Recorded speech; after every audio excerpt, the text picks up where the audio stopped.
So, ito yung mga bakal na tinabas natin na gagamitin natin sa main uh, girder or side frame ng chassis natin. Yan, yung mga raw materials. Tinabas ko na lang itong bakal na to dito sa itong malaking perforated metal sheet. Ang kapal nito is 3 mm. So, siguro di naman masyadong mabigat or I don't know kung kakayanin ng motor. Pero tignan na lang natin. Alright? So, what's up again? Ito na yung update sa ating metal frame na main girder or chassis. Yan, medyo may kabigatan. All metal.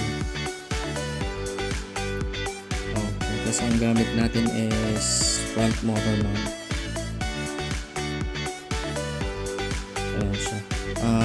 Next na ikakabit natin siguro yung gulong muna para makita natin kung ano yung itsura and possible adjustments. Medyo natagalan lang ako rito kasi ang daming kailangang tabasin na mounting. So nag-modify ako ng mga aluminum parts.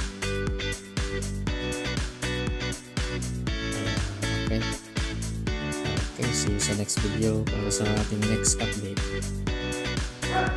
Ito closer look at yung magiging parang skeletal look na.